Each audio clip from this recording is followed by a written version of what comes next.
The chords of a parabola. There's one point.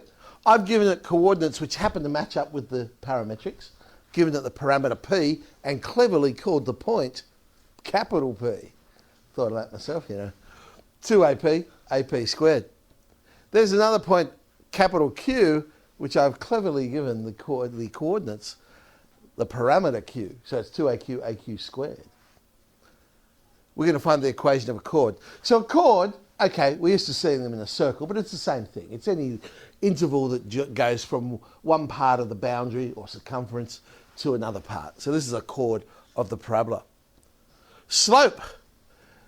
This is kind of starting to explain why we did so much algebraic fraction work at the start of the year, simplifying down. We probably even did this as an example in the text somewhere. AP squared minus AQ squared on 2AP minus 2AQ. There's some factorising that happens. We've got difference of two squares, common factors.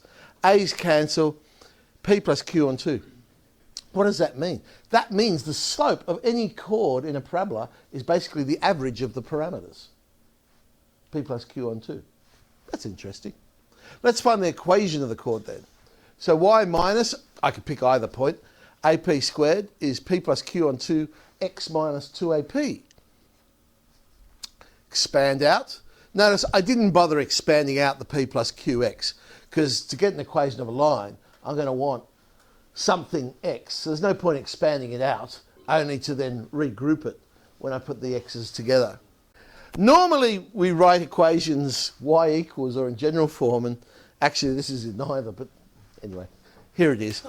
P plus Q, I don't know, I mean it's just how sometimes we tend to see it, but it's still the equation of a line. P plus Q lots of x minus 2 lots of y is 2APQ. There's your general form of the equation of a chord of a parabola. Now we're going to have a look at a focal chord. As the name suggests, a chord that passes through the focus. So if they mention it as a focal chord, basically we're probably going to need to prove a relationship between P and Q. Now, to do that, first thing I would do is, as I did in the last question, I'll find the slope of PQ, average of the parameters, P plus Q on 2. Then I'll find the slope of PS, or I could have just as easily done QS. But, of course, those two slopes have to be equal. It's the same line. So, therefore, PS is equal to QS, or the slope of PS is equal to the slope of QS.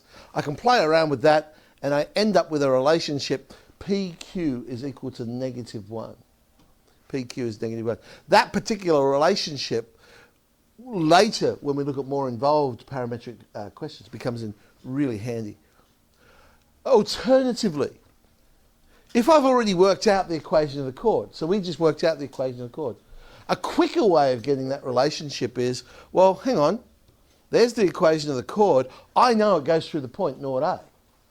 So if I substitute in naught A, bingo, we get PQ equals -1 really quick.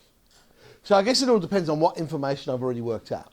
If I have the equation of the chord, then the quickest way is to substitute in the value of the focus. If I haven't, then I'm not going to bother finding the equation of the chord to prove the PQ equals -1. I'll just equate the two slopes. That's probably going to be quicker to do it that way.